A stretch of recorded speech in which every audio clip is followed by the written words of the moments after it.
When you know that you are queer, but your favorite drink is beer, that's gayish. You can bottom without stopping, but you can't stand going shopping, that's gayish. Oh, gayish, you're probably gayish. Well, life's just too short for narrow stereotypes, so it's gayish. We're also gayish. It's Gayish with Mike and Kyle. Hello, everyone in the podcast universe. This is Gayish. The podcast where once you poppers, you can't stoppers. Popper, I barely know her.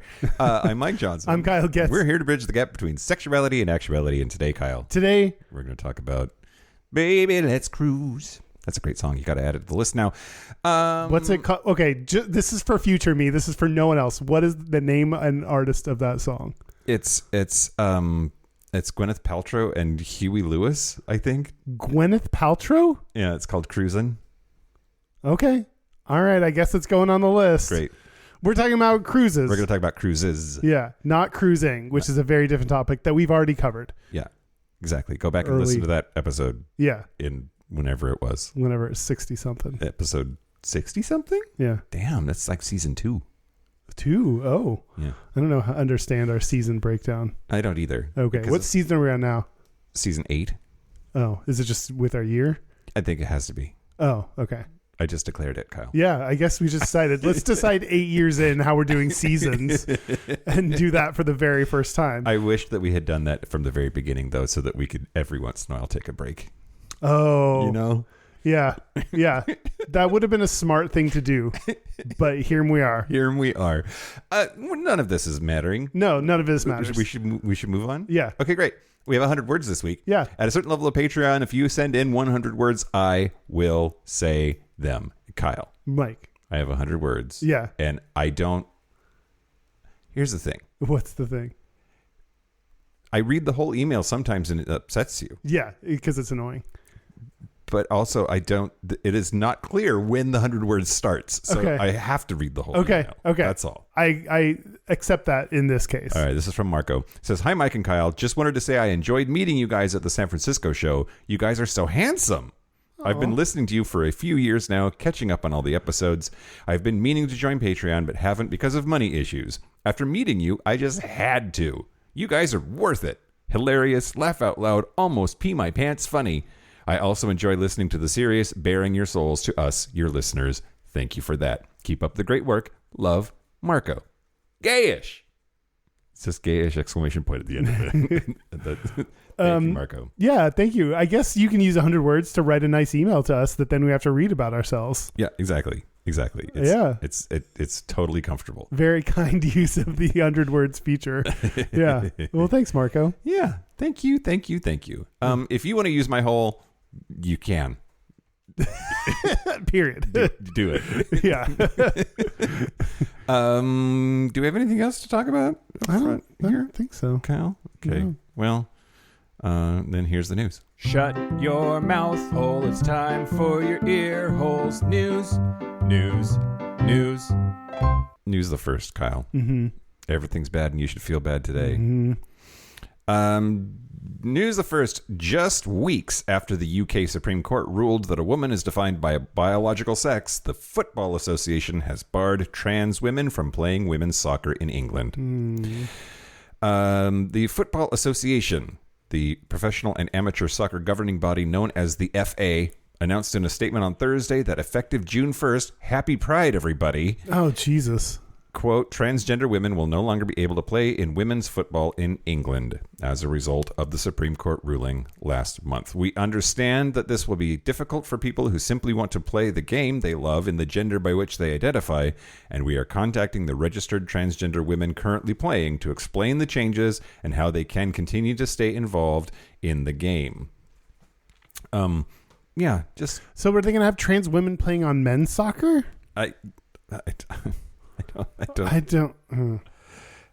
Well, so Pride Sports, which is a UK organization that works on LGBTQ plus inclusion, said that there are currently fewer than 30 trans women playing women's soccer in England and Scotland, and without incident. So they're not causing a problem, but glad we solved it. Yeah. That's everything that Republicans are doing for trans people is solving a problem that does not exist because trans women and trans people don't cause any kind of issues, and you're just making them into an issue because you feel like it.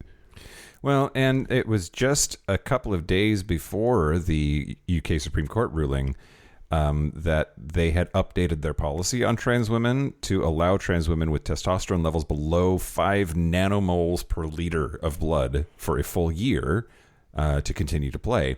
And but then that's out the window now. That lasted for 2 days. Yeah. That's great. Yeah. Cool. Anyway, fuck you, United Kingdom. Yeah, fuck off. I'm glad to get to not have to be the only country that sucks. It is nice. It is nice so we don't get the brunt of all the jokes, just most of them. News the second, the president dickbag fuckface asshole continued his attacks on trans women athletes in a commencement speech Thursday at the University of Alabama in Tuscaloosa. That is, why would you spend a commencement speech? Like, we're here graduating. Like, why, what do trans women have to do with this? And why would you, aren't you supposed to inspire us about going off to be whoever we want to be in the world? I can't imagine him inspiring anybody to do anything. No, that's true. You kind of have to like care about other people to inspire them to do stuff. Yeah. But based on the like quotes that I'm seeing from this speech, it isn't a commencement address. It's just him rambling on about the same fucking horse shit that he always rambles on about because he's a weirdo. Yeah. He was talking about trans weightlifters. And he said, quote, "You look at the weightlifting where 18 years it stands and they have this young woman and her parents are right where you are in the front row and they're so proud of her and there's like 209 pounds and she's going to lift that. The record stood for 18 years. The San Francisco, AL.com, which is a site for several Alabama newspapers, said he then imitated a woman struggling to push a barbell over her head. Can't do it, he said. And then a guy comes along, or a gal, or whatever, a transitions person that comes along. And he was a failed weightlifter as a man, but he comes along, 206 pounds. They put the little thing on weights. He meant weights. And then he goes boom, boom, and breaks the record by like 119 pounds. That's not right. Well, I agree with him on that. It's not right. It's not right. But that didn't happen. It didn't happen. He did not name the trans weightlifter. May have been referring to Ann Anders, a trans woman who won the Canadian Powerlifting Union's Western Canadian Championship in 2023, beating a cis woman and breaking a record. But even if true, that's an outlier. There are very few trans women in women's sports. They do not dominate women's athletics. And it just... yeah, every now and then you would expect one trans woman to win something, but it's not like they're winning everything. It's not like they're disproportionately winning things. Right. And the narrative presumes that a man can't succeed at men's sports, so decides to just put on a dress and go kick ass at women's sports. It's just not happening. Yeah, no cis dude is like, oh, I'll be transgender now. That's what'll make my sports career skyrocket. And no cis dude is saying that they like are pretending to be trans so they can go see hoo-ha's in the locker room. Yeah. That's what the UK is all up in arms about because of fucking J.K. Rowling. Yeah. Kyle. Anyway, he's a dumbass and yep. He again insisted the 2020 presidential election was rigged. It wasn't. He lost. He's still on that? He claimed egg prices have dropped 87% since he took office when they are actually up still. Yeah. Claimed gas prices are down, but the numbers don't bear that out. And he boasted of having the most successful 100 days of any presidential administration in the history of our country. And while that claim is subjective, several benchmarks undercut that claim. But all this is using actual data and facts to contradict what he's saying, which they don't care about. They don't care. They do not care. They're a cult. They're coming for us. We're all going to die. Do you worry at all about, like, because we have a podcast, which I know it's a real big podcast. It's huge. But do you worry at all that like the shit that mostly I say about him would lead us to being put in a gulag in El Salvador? No, not really. I don't, because I will turn you over so quick. I know. If it saves my ass. Great. Yeah. You'll be in the gulag. Do you? Only a little bit. Okay. Only sometimes. And then I decide to do it anyway because I think that like it's the right thing to do. It's the right thing to do. Yeah. Okay. News the last, Okay. Kyle. Jarek, put her on the list. J.K. Rowling is a nominee for Dickback Face Asshole of 2025. But May the 2nd has been now dubbed Harry Potter Day because it commemorates the date of the Battle of Hogwarts, the event that ended the Second Wizarding War. And that's when Harry Potter and his allies defeated Lord Voldemort. But for Harry Potter Day now, a bunch of tattoo parlors are giving people free Harry Potter tattoo removal services. It's after the UK Supreme Court issued a ruling last month that says that the definition of a woman for the purposes of Equality Act 2010 is biological sex rather than gender identity. And so artists around the country have posted online to offer cover-ups to people who had Harry Potter tattoos. A lot of people got the Deathly Hallows symbol tattooed on the body, and that's this one of the ones that's like people are trying to get removed or covered up, turned into something else. It just, I imagine it's like people trying to get rid of their Tesla too, right? Oh yeah, you got, or someone that puts a bumper sticker on their Tesla that's like, I don't support Elon Musk, just to try to get it so their car doesn't get hate crimed. Yeah. Yeah. So there's an ad on Instagram from Hella Tattoos, and it's a boy with a hot back, and his back says "fuck turfs, free Harry Potter cover-ups."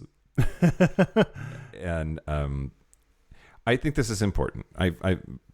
Somebody sent feedback on our Discord thanking me for my soapbox speech about J.K. Rowling. You've got to stop, everybody. But the Instagram post, it says, "This post is not meant to shame anyone for their nostalgic or meaningful connections to Harry Potter. I myself grew up with the stories and characters and have many fond memories of it, but sadly it has become tainted. Her actions are not our fault, and enjoying the content is a personal choice, but it can be in our power to protest. I simply wish to give people a chance to change something permanent and personal if they haven't had the chance or funds to do so yet, should they wish to. While the cover-ups will be totally free, I have a donation attached to this post for any clients who wish to tip or anyone who wishes to donate, which will be donated to Trans Pride Brighton as a way to give back to the community and making something positive come out of this." But that's wonderful. Yeah, it's pretty cool. But her money directly went to this UK ruling. Yeah. On gender. You can't. Anything that you do that gives a single dime to that heinous bitch is reached the level of being unjustifiable, I think. Yeah. That's the news. That's the news. Speaking of unjustifiable, we have no new Patreon members this week. Heinous bitches. If you want to use Mike's hole, Use my hole. like Marco did, if you want ad-free episodes a day early, then go to patreon.com/Gayish podcast. Yeah, do it. Do it. All right. Do you want to talk about cruises? Let's talk about cruises, Kyle. Why are we talking about this? Because we're going on a cruise. We're going on a cruise, and we invite you all to cordially join us. Yes. Along with us. Yes. We're going to go far, far away from the shore together. Yep. And we're going to set sail. Yeah. We're going to talk about the itinerary too for our cruise and the planning with Derek and Romaine. But gayishpodcast.com/cruise. If you're interested, you can sign up there.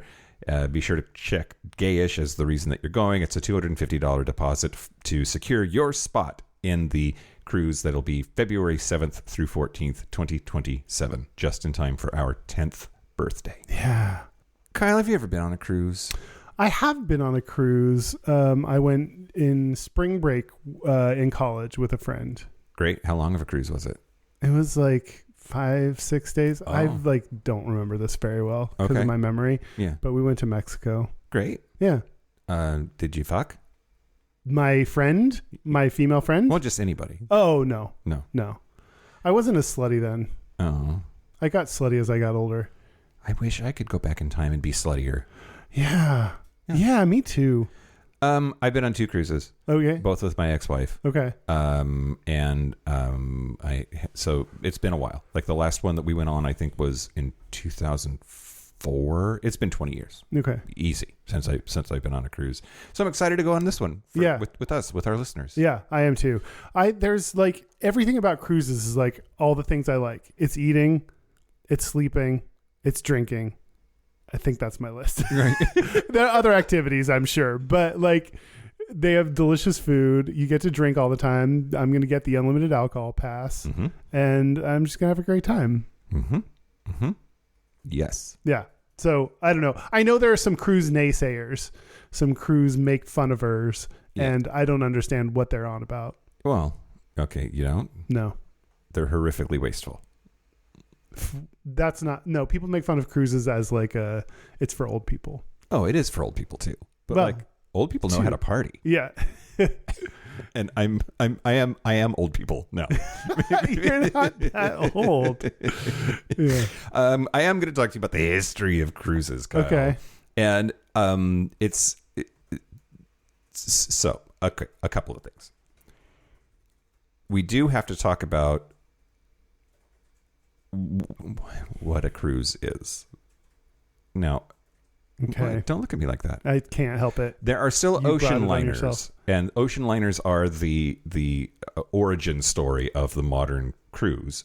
And but like it's not just for transportation, right? The whole modern cruise phenomenon is the point is to be on the boat. Like the boat is the destination, as opposed to like how you're getting somewhere. Right. Now, it does go to different places and you can get off and go do shore excursions or whatever. But for the most part, modern cruising is meant to be a vacation on a place that goes places. But it's large passenger ships used mainly for vacationing, unlike ocean liners, which are used for transport. And it is ocean liners that are sort of the cause. Basically, before the advent of the airplane and modern air travel, if you wanted to get to Europe or from Europe over to the States, you had to go on the water. And so whole industries built up around it. That's why like the Titanic was a thing. Those people weren't on a cruise. They were trying to get across the fucking ocean. But those ocean liners, because it was such a long journey, I think the fastest ocean liner schedule had a crossing in 5 days, but it was, before modern steam engines and whatnot, it could be weeks at sea. Oh, that's too much. It is too much. But they did have to cater to their passengers in a way that made it possible to make that voyage. So they started investing in amenities to help pass the time, make sure that everybody was fed. And then, of course, because we have to have social strata, first class versus second class versus steerage. Yeah, every transportation has some kind of upgraded first class, fancy ass. Yeah, bullshit. Yep. Okay, so Italy offered a early cruise experience on the Francesco 1. It was built in 1831, sailed from Naples in June of 1833, and that was a 3-month cruise that went to a whole bunch of different places. You got to be rich if you can afford a 3-month cruise away from work for 3 months. This is interesting. Yeah, you're super right. And I have heard that because there are medical people aboard on staff, that there are, and our retirement facilities in this country are so heinously expensive that there are a lot of people who retire to a cruise ship because it's cheaper than going into an old folks home. Oh my God. Wait, this is blowing my mind. They just go on cruises like the rest of their life? Yeah. What? Yeah. Because old folks homes are like super duper duper duper expensive. Yeah, they're that expensive that a cruise is cheaper? Yep. That's crazy. It's crazy. How can that be the case? It's crazy, but it's real. Huh. Yeah. Now, usually, if they're a rich old person, then they can afford to have like a luxury balcony view or whatever. But like an inside room is cheaper than a lot of retirement homes. Wow. Anyway. The modern cruise, though, is typically like a week, although you can get longer itineraries that are up to a month or more. So basically, ocean liners, so cruises were a thing, but they didn't quite look like modern cruises did, and there weren't that many of them, and they were for like largely the ultra rich. Ocean liners, when jet airplanes came in as the way to get across the water, started realizing that like their days were numbered, right? Like people aren't just getting on these giant ass boats to get across the water when they can get on a giant ass plane and get there like in hours instead of in days. So basically the ocean liner trade had a huge crash right around 1960s or so. And a lot of these companies who'd been in operation for decades, hundreds of years, were fighting for their own survival. And so then they made a hard pivot to what we would consider modern cruising. They're like, instead of getting somewhere being the point, let's make it a vacation in and of itself, and let's start advertising it that way. And basically, ocean liners almost completely ceased to exist in the 1970s and 80s. And we see then Carnival cruises pop up as an early example of modern cruise like experience advertised heavily to an American population. The other thing, I'm going to talk about an episode of The Love Boat in the Patreon segment. But The Love Boat was a television series that took place on a cruise ship. It was on the air from 1977 to 1986. And a lot of places that I read indicate that The Love Boat is sort of the reason that Americans became obsessed with cruise ships and cruising. And wasn't Courtney Cox on The Love Boat? I don't know. Was she? Or maybe she was a guest on it or something. Maybe. We'd have to IMDb that one. Yeah. Yes? Courtney Cox was on The Love Boat? This is like this is blowing me away. That like it doesn't seem, the math isn't mathing for me or something. It's like that whole thing about like when the pyramids were being built, there were still woolly mammoths or something. Oh wow! Like it just doesn't, like it's true, but the timeline isn't. Yeah, my brain doesn't want it to be true. Yeah. Okay, so, and basically, the cruise ships themselves start to really change shape, like physical, actual shape, in the 70s and 80s as more people do this modern cruising type thing. They didn't need the boats to go as fast, so they made smaller engine rooms. They made the bow a different shape because it didn't need to go through the water as efficiently to get quickly across the Atlantic. And then we also see them just start to like get really big, bulky, fat superstructures, so that there's more space to do more like amenities. Yeah. And there's some crazy shit on cruise ships, Kyle. Holy shit bags. There's like casinos and movie theaters. There's gyms. There's oh God, are you gonna go to the gym while we're on our cruise? I hope to. Yeah. I want to. I need to get back to the gym, not on a cruise for a while. Yeah. And then, yeah, now there's like bars and restaurants and just so much stuff. There's just so much stuff. Theaters. Okay. Now, when we do ours, we're going to be on a Norwegian cruise line ship, but it is not a gay cruise. Right. But I did want to talk about historically the first gay cruises. Okay.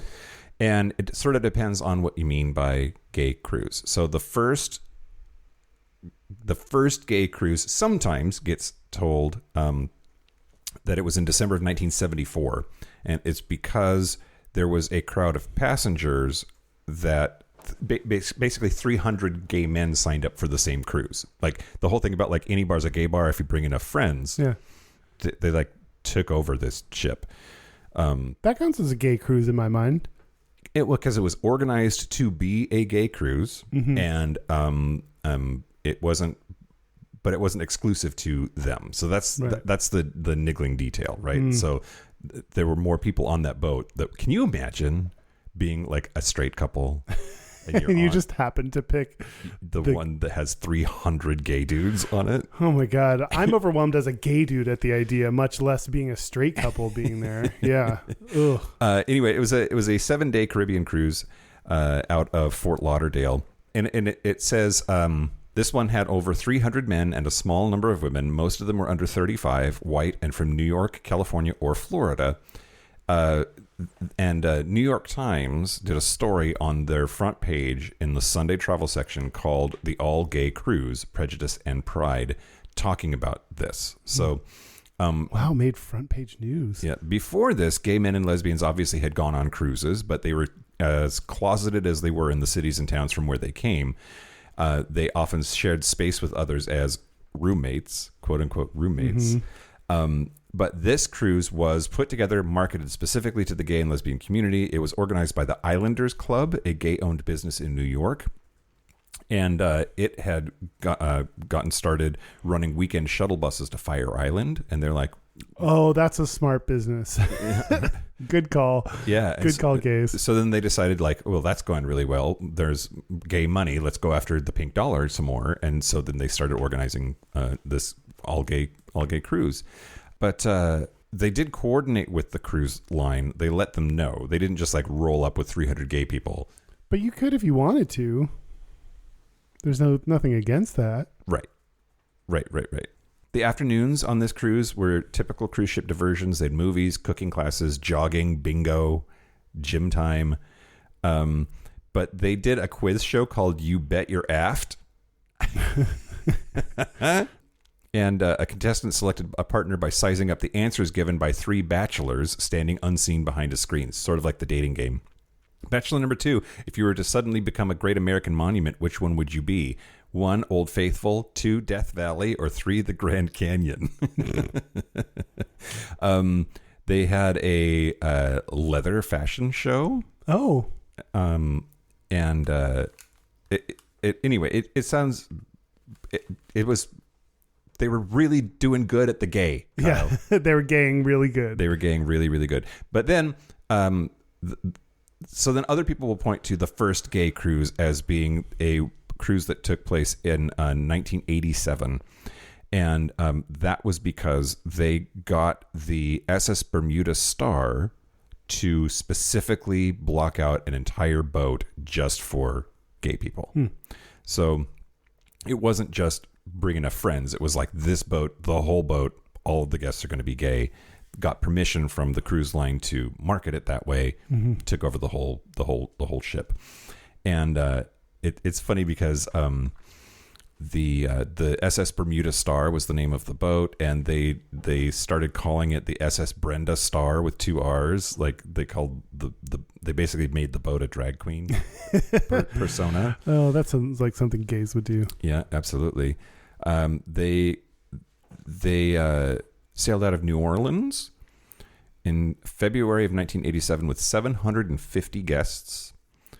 And then because that was so successful, then we immediately start seeing other cruise lines. Princess Cruises and Carnival Cruises were early adopters. They were first super reluctant to do a gay cruise and turned these organizers down. But then this was so successful that money talks. Yeah, and they turned them down at first. That's kind of shitty. Well, I mean, it's the 80s. It's like that's the height of like the scariest part of the AIDS crisis. Yeah, okay. Anyway, yeah, that's the history of gay cruises, and that has led to like Atlantis cruises, which are thousands of shirtless twinks, getting hammered. Yeah. But that's the history. Okay, so my Gata me, Kyle. I have one Gatum. You have a Gatum.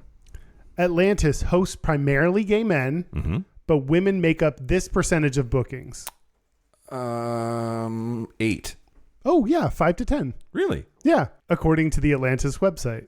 It's magical. Yeah, so I 10% women? What? Maybe women are like, just like women love to go to a gay bar and they're like, I feel safer here and I get to just party and have a good time. And all of that eye candy, right? Yeah. Not a drop to drink. Okay, but what I'm really going to tell you is what's offered by gay cruises. So I was like, what? Okay, a gay cruise. What makes it gay? And dicks. Yeah, but there are dicks on straight cruises. Okay. So what makes gay cruises gay? Dicks in my mouth. Dicks in your mouth. That's a better answer. Okay, great. So I read a U.S. news article called "The 8 Best LGBTQ Plus and Gay Cruises for 2025." And anytime they wrote down some kind of amenity or event or something that was gay, I wrote that down so we can keep track of all the gay things. So I mean, can you just put the word gay in front of all the normal things? Like there's a gay buffet, there's a gay shuffleboard. Well, that's exactly what I like. There's food there. Well, there's food everywhere. So like, what makes this gay? Gay booze. Yeah. Well, booze are kind of gay. This includes Vacaya, Virgin Voyages, Atlantis, Celebrity, and other cruises. Were on the list. So there are yoga classes. Nice. That's kind of gay. I wrote that down as my first gay one because that seemed kind of gay. Yeah, that definitely seems kind of gay. Straight dudes do not really do a lot of yoga. Yeah. Unless they're super hippy dippy. Yeah, that's true. Hippie, but bendy that's dudes. Still kind of gay. Still a little gay because you're still left leaning. A lot of the descriptions of these places said you could form genuine connections with other passengers. Dicks. Dicks in each other's mouths. I was thinking more actual relationships and bonds, but well, so to that point, there is like, you kind of got to be careful because you hook up on the boat early on in the cruise, you're going to see that person around the boat. Like they're not that big. Like, yeah. And yeah, what if it doesn't go well? Or what if they want to keep hooking up and you just wanted a one-time thing? Yeah. Oh God. I mean, I have to be more careful when I hook up with people. I mean, I'm just going to hook up with listeners. So, okay. I know. But I do think there is something about gay people, like you're able to form genuine connections. I think because you're able to have, like, you have something in common. You have like this shared thing about you that lets you get into some of these conversations, I think, and get a little bit deeper with each other. Yeah. Dicks. Hot.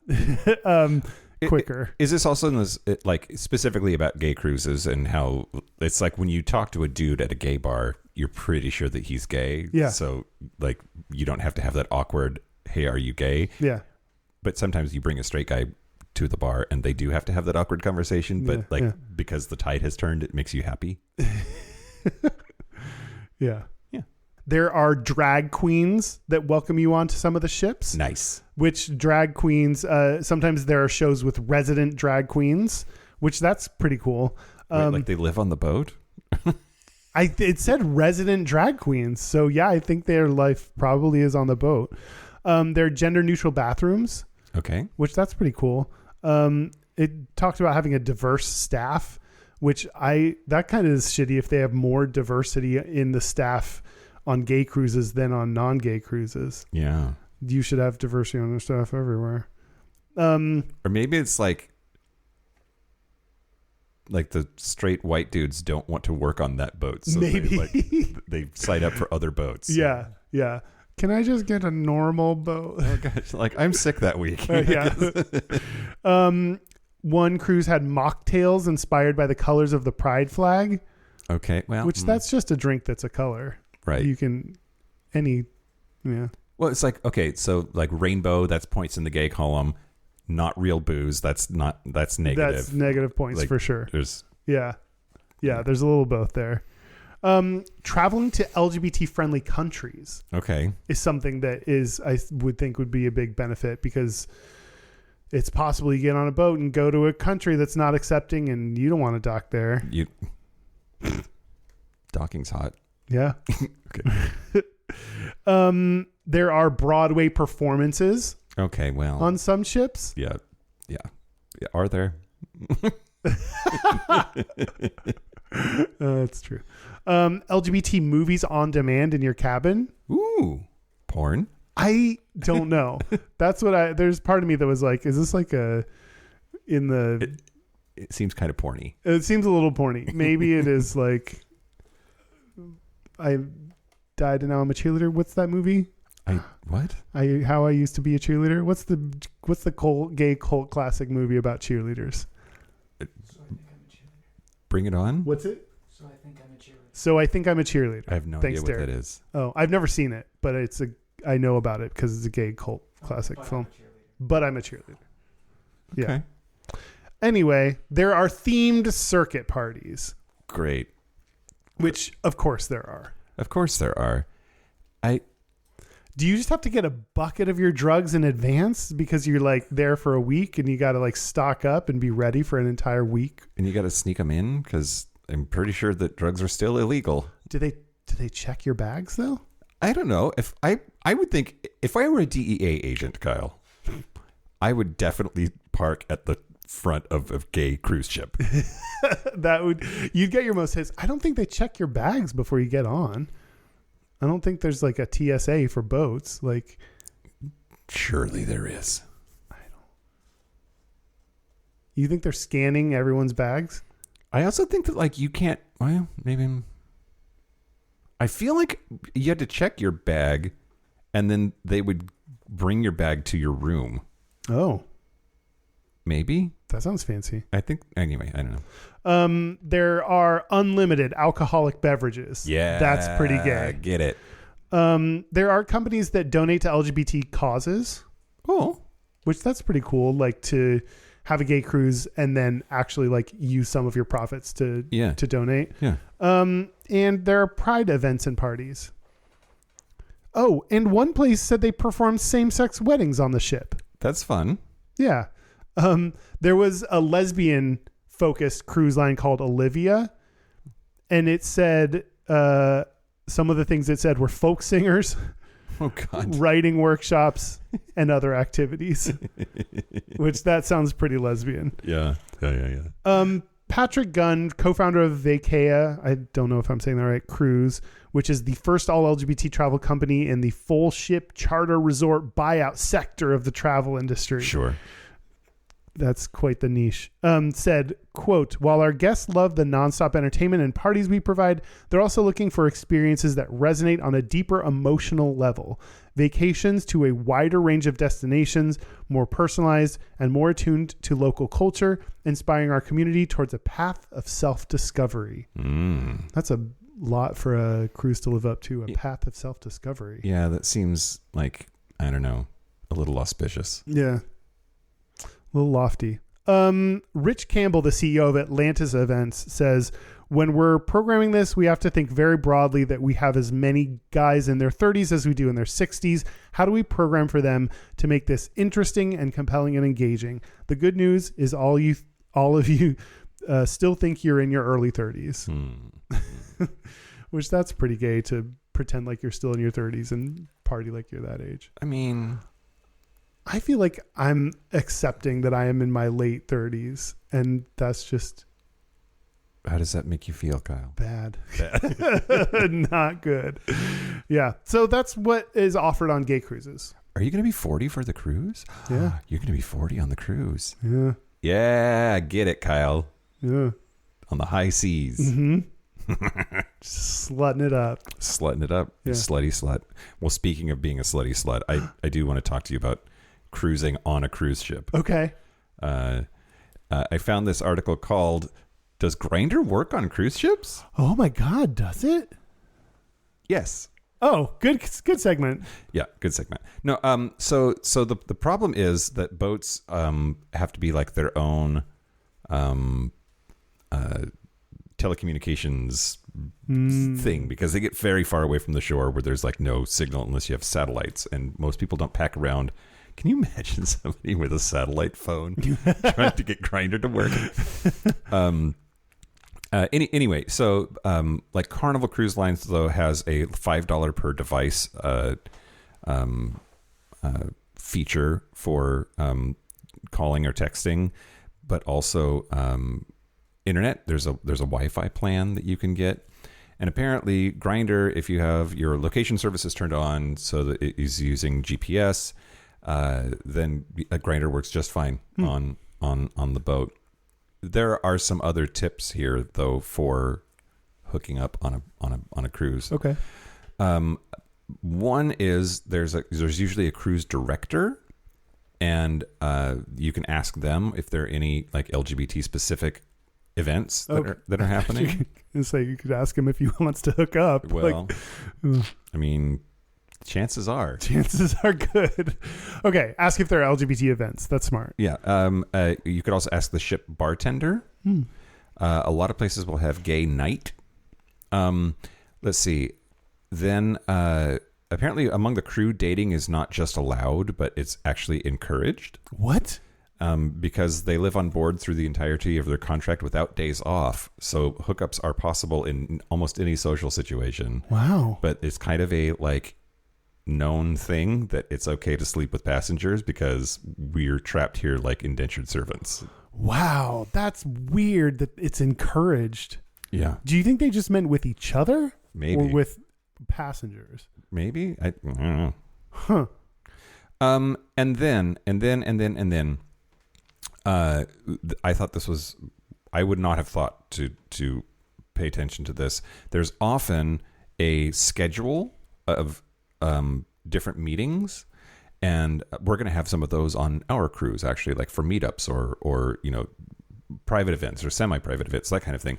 But apparently there a lot of cruise ships will have a meeting that says Friends of Dorothy. And there will be Friends of Dorothy meetings on the schedule, and that just means like, hey, come be gay there. Yeah. I saw that written out somewhere else too, that's how they might call it. I don't think I would ever in a million years, like if I looked at a schedule and it was like Friends of Dorothy, oh yeah, I know what that is. Like I would make the connection, but I don't think that I would think to look for that before I saw it. I wouldn't have thought about that. Let's see, Kyle. There's a bunch of stuff in here about like before the apps existed, the places that gays would apparently like fuck on cruise ships. Like sneak into the engine room, which that seems kind of hot, right? Yeah, but like dangerous. Yeah. I guess that's what makes it hot. Yeah. Exactly right. Anyway, cruising on a cruise ship, Kyle. Wow. You can do it. And I'm going to have to pay for that internet package so I can get Grindr. Yeah, get that package. Yeah. Should I tell you about tips for booking an LGBTQ cruise? Sniffies would work. It's GPS based. Yeah. But then does somebody can you set up a thing that moves on Sniffies? I think you would move automatically. Like if you set up a pump and dump, though, doesn't have to be like at a location. You set a location and then pretty soon that's miles away because you put it down. Yeah. I don't know. All right. Booking an LGBT cruise. Let's do it. This is a article on Cruise Critic from 2024. Tip number 1: sail with like-minded community on charters. Yeah. gayishpodcast.com/cruise. Everybody. Yeah. The key operators that do this are Atlantis, Brand G Vacations, Vacaya, Olivia, RSVP, Our Family, and Outbound. So those are some ones to look up if you want a gay cruise. Okay. Consider the location of your sailing: ocean cruises versus river cruises. River cruises allow you to walk directly from the ship into the heart of the town. And it said it's river cruises offer deeper connections among passengers, which I don't know why those are connected. I don't know what about a river cruise would make it more likely to. But anyway, cruise is it maybe a smaller boat? Maybe it's a smaller boat. Maybe there's more. River cruises have less, don't have the activities like dining, dancing, like ocean cruises are, but are more relaxed. So maybe there's something about like there isn't a big dance party, or it's not a dinner party or whatever. That I don't know why. But tip number 3, opt for gay-friendly cruise lines for either charter or standard sailings. It did say that nearly every cruise line has a non-discrimination policy that includes sexual orientation, and the staff are usually trained to be inclusive. But cruise lines like Carnival and Disney got perfect ratings on the Human Rights Campaign, the HRC's 2023 to 2024 Corporate Equality Index. Really? So there you go. Those are a couple other options. That's wild. Yeah. And it did note here that some social events may be listed as Friends of Dorothy. Oh. So saw that in multiple places, I guess. Friends of Dorothy. I know that bitch. Tip number 4, join gay groups on straight cruises. Tour operators typically offer welcome aboard cocktail parties. They may offer exclusive shore excursions. They may have an onboard host to facilitate activities and socializing. So I think that's what you mentioned about the cruise director. Yep. Tip number 5, cruise with the whole crew on LGBTQ family cruises, which my vote is no. Why? Because I don't want to be with families. Oh. I want to be with little kids. Okay. But, LGBTQ families now make up 7 to 10% of the travel industry, according to this article. Whoa. That blows me away. That's a good size of our money. Yeah. I wonder. Okay, here's the thing. A cruise ship for a family, though, like, I'm with you. I don't want that either, mostly because dick's in my mouth. But also, I think, like, it's a good vacation because your kids can't go anywhere. Like, just go crazy. Run all over the boat. Do whatever you want to, because you're not getting off this thing. Yeah. So yeah. Go get lost. Yeah. I don't know. Under this section, I just wrote something about taking your family on a cruise. I don't know. I don't care. So there's that. 6, research your itinerary and consider only visiting gay-friendly ports. Some ports might not be friendly to LGBT travelers, so there may be risk of violence or legal persecution that other passengers. It called them mainstream passengers. Great. Normies. I guess they're mainstream. That's true. I think technically. So this is particularly true. Be wary in certain parts of the Caribbean, the Middle East, Russia, and Southern and Southeast Asia. Yeah. And lastly, use the cruise critic community to your advantage. A cruise critic apparently offers reviews of cruise lines and ports, and they have forums where you can look for advice. They have a gay and lesbian cruisers forum, which is not what you'd expect. A cruisers forum is actually about cruising. Wow. Allegedly. Yep. So, yeah, those are some of the tips to booking an LGBT cruise. Well, one of the tips really can be gayishpodcast.com/cruise. I'm gonna talk about our cruise. Okay. It is on Norwegian Cruise Lines, and it is February 7th. It leaves out of Los Angeles, and it's with Derek and Romaine, which they're so nice to us. Yeah. To just be like, hey, do you want to bring your crazies with our crazies? And we're like, yeah, let's do it. Yeah. They're very sweet. They're very nice people. We like them. And it is the Mexican Riviera, which I don't know what I thought that meant, but I don't think we're actually ever on a river the whole time. Oh. But the itinerary is out of LA, and it's on the Norwegian Bliss or the Norwegian Encore. Not sure which. That's interesting. But day 2 is just at sea, so enjoy the boat, get to know the boat, hang out. We'll be doing our meetups and stuff like that. I'm sure. We're also going to be doing our shows from one of the rooms or one of the stages, I guess. Yeah. So, can I edit and post our show while we're on the cruise? Sure. This is where I have to buy the internet package? Yeah. Yeah. Okay. Patreon will pay for it. Yeah, thanks, Patreon. So day 3 is Cabo San Lucas, which I've never been to Cabo, but I hear good things. I think that's a straighter destination of the ones that are on here. But yeah, it'd be in Cabo from 11 a.m. to 7 p.m. And so you can check that out. Then day 4 is Mazatlan, which is I am pretty sure Romaine wrote this. It says, a day of fun and romance in beautiful Mazatlan. Explore the port, join one of our exclusive group excursions, or stay on the ship and relax. Later, celebrate Valentine's Day with an intimate dinner for 2, or join Derek and singles looking to mingles aboard the ship. Day 5 is Puerto Vallarta, which that's the gayest of the ones that are on here. Pretty gay. So it's only during the day though, like from 8 a.m. to 6 p.m. And I think that like the super duper naked strip club with the shower in it, I don't know if they're going to be open. And I'm so sad. I might try to go anyway.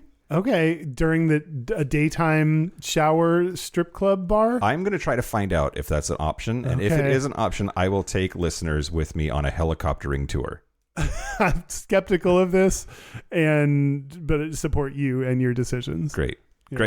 Then another day at sea, and another day at sea, and then back in Los Angeles on the morning of Valentine's Day, February 14th. Cute. Yeah. So it is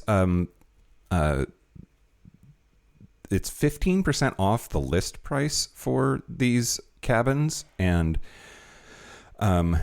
so you just go to the form. It's at gayishpodcast.com/cruise and fill out the information, and then the good people at Derek and Romaine will get you lined out, and the price will include what they call pick 4. If you get it's either pick 2 or pick 4, depending on which kind of a cabin you get. And so it's the drink package so that you can have free booze. That one. Dining. But there's like, you already have like the buffets and stuff, but you can also do like a fancier dinner situation. Shore excursion credit if you want to do any of the like fancy tours or stuff when we're in a port. And Wi-Fi credit is another option. And then, more to come. There's going to be like group activities. We're going to do our show. We're going to do meet and greet and get hammered. I will probably hit on listeners. There will be, if I can swing it, we're going to see some dicks in Puerto Vallarta. Yeah, that'll be fun. Great. Please come. Yeah. It would be fun. Yeah. We hope you want to join us. And because it's in and out of LA, we will go to we will go. I will go. I will take another tour of people to DTLA, to the new Jalisco, which that place is fun as fuck. Yeah. Yeah. Before or after? I don't know. Yeah. Okay. TBD. Yeah. Before. Okay. Before. That's smart. Because I'm going to want to go home when we get back. Yeah, that's true. Okay. Anyway, that's the Live Love Podcast 2027 cruise. It's right about our 10th birthday. So be ready to celebrate. Yeah, do it. Do it. I'm going to do an Ask Reddit. You have an Ask Reddit? Ask them. What is it like on a gay cruise? I imagine it's insufferable. This is posted to Gay by Exertino.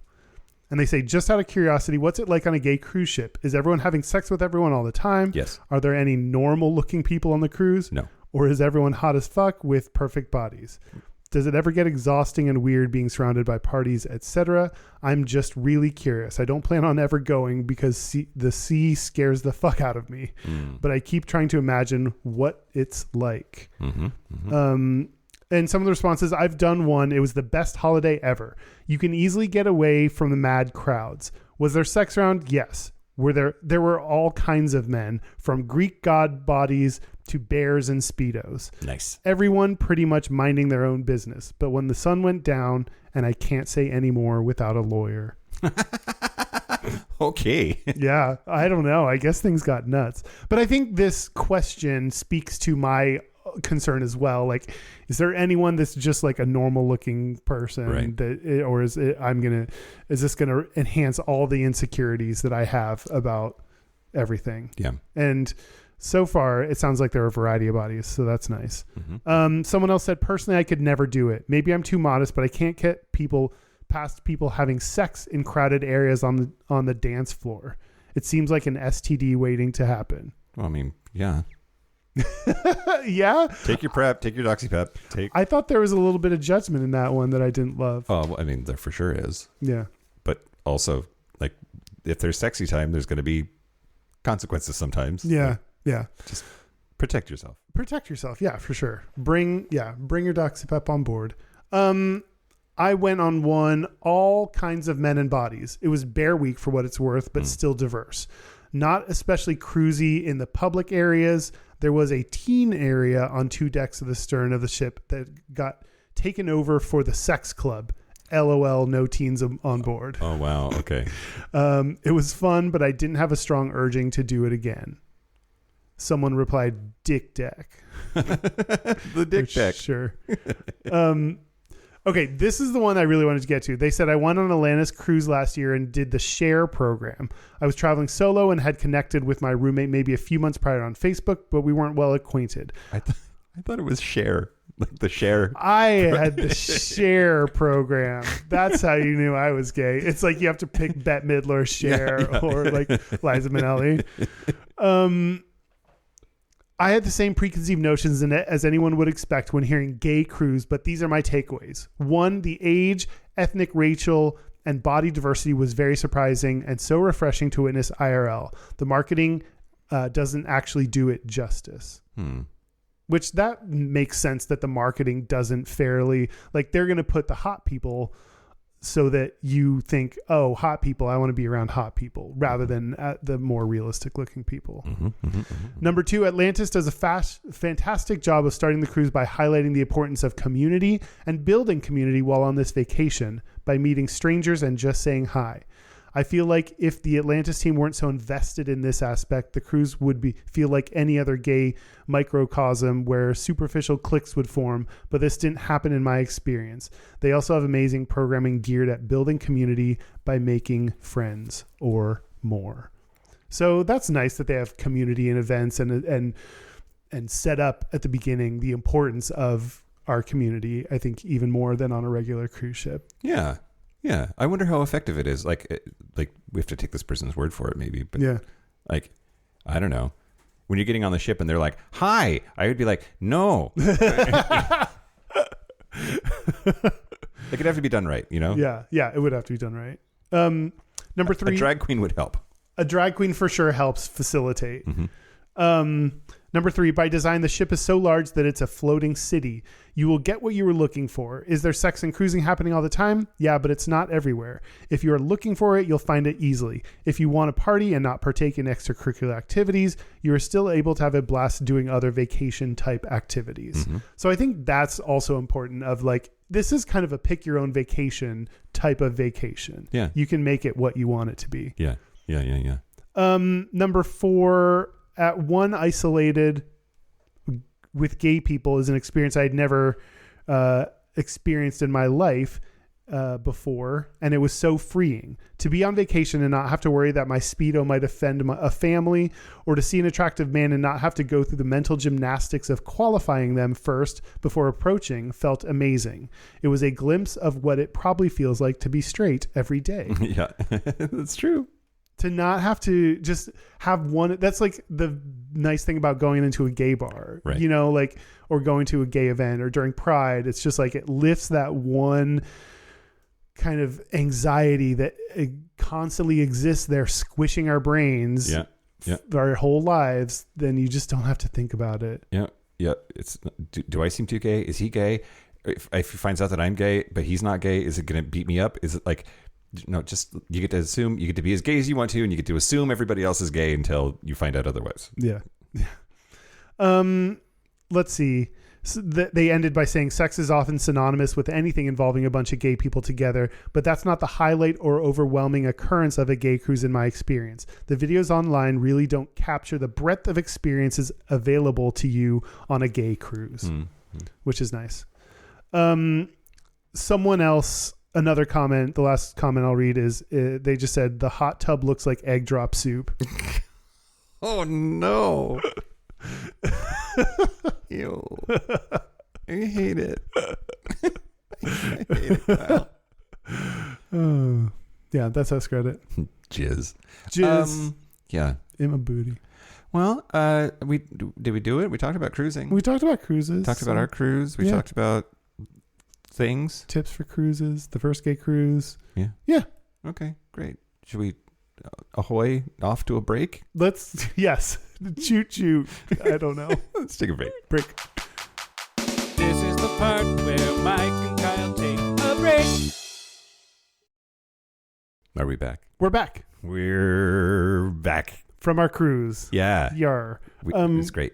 We had the unlimited drinks package, so Yum. nummy. I'm going to do our gayest and straightest. Yeah, you're going to do that. So are you. I'll probably join you. Yep. But first, local gay bar review. I forgot that I was going to do that. Now that I've got a bunch saved up. Okay. I want to talk to you about UK in Osaka, Japan. Ooh. And it was smaller, which a lot of bars in Japan are tiny, but you could like maybe fit 6 people here. Wow. Boyfriend immediately had one of the Japanese men ask him how big his dick was. So, okay. Like, because there's definitely a like. I've noticed in Japanese gay culture there is a like the big dicked white dude is a trope. Like they just assume that we all have giant dicks because like we're white. It's a thing. Anyway, and then there's boyfriend tried to order a drink out of a bottle of Maker's Mark, and but the bartender, who didn't speak English, got in a fight with him because he said, no, you can't have it. And it was, I forget how it worked, but basically you can park bottles at Japanese bars, and he was trying to say that one is owned by someone else. You can't have that. But he explained it very poorly and multiple times referred to the manufacturer's symbol, which was how the app was translating Maker's Mark. So he kept talking about the manufacturer's symbol. You can't, the manufacturer's symbol, this or that. And it was a hilarious mistranslation of Maker's Mark, manufacturer's symbol. Anyway, we got a creepy, like, you're not supposed to be here vibe, 1.5 dildos. Fair. That seems fair.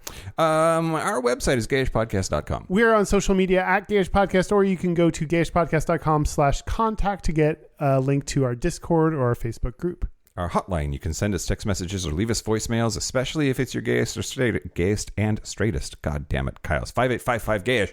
That's 585-542-9474. Standard rates apply. Our email is gayishpodcast@gmail.com. And our physical mailing address is Post Office Box 19882, Seattle, Washington, 98109. We got a package. We got a package. Show it to them. There. See? Yeah. It's flat. It's from Cook and Mathis. Is that a company? Is that a... I don't know. Okay. Let's find out. What's in there? Ooh. Oh, it's our book. I should have included my address. Oh, God. What's happening? It says Gayish number 1. There's envelopes in here. This is an escape room. I think we're... To Gayish from that guy. A gift card. A gift card to the Elliott Bay Book Company. Oh, cool. That's super nice.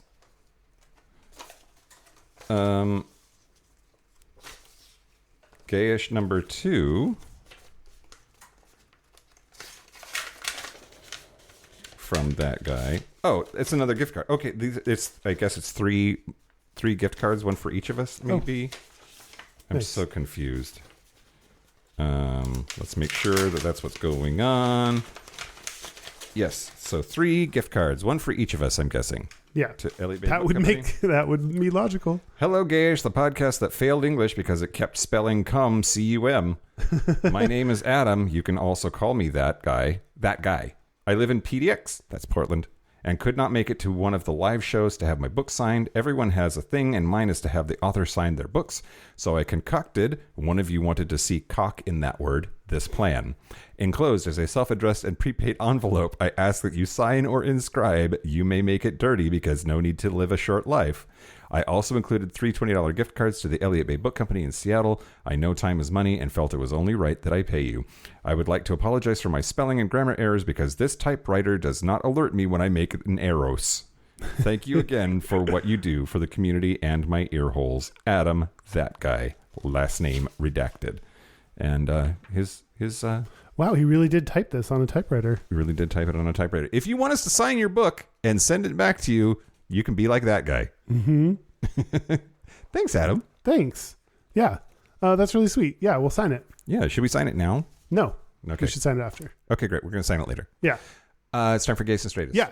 I'll go first. Okay. The straightest thing about me this week is all of the mulching I did, which sounds like a sex act. It's not. It's literal mulch. Yeah. Put out in my vegetable garden. How'd that go? It was excruciating, Oh, backbreaking. yeah. But it's done now, and I think it's pretty. That's nice. The gayest thing about me this week is that when I went to the hardware store, I was pretending to shop for mulch for far longer than I was actually shopping for mulch because of the muscle ass that was in the garden department walking around. That boy had booty shorts on and was caked up. It was magical. Nice. Yeah. My gayest is that I bought some new jeans this week. Mm-hmm. And my straightest is I did that because I have a hole in my current jeans and have been wearing these jeans around even with the hole for quite some time. Yep. Absolutely. Absolutely. My thighs. I get it, man. Yeah.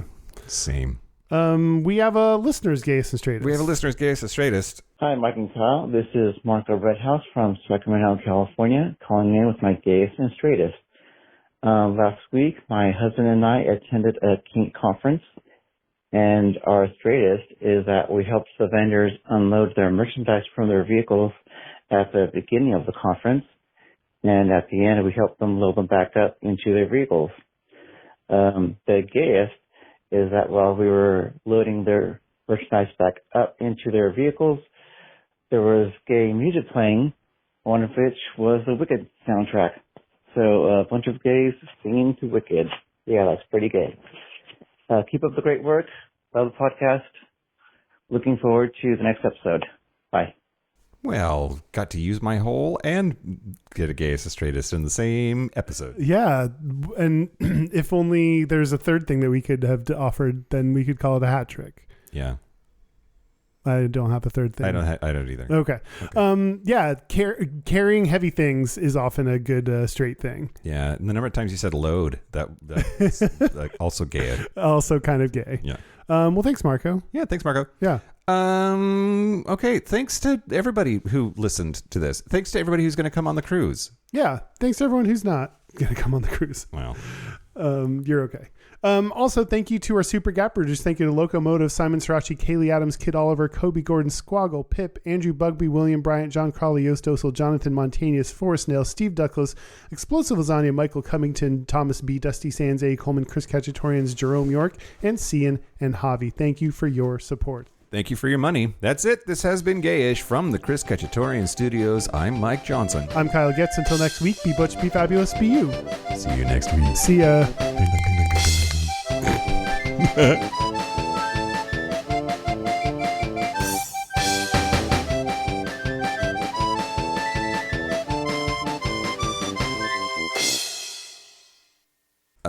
Let's see.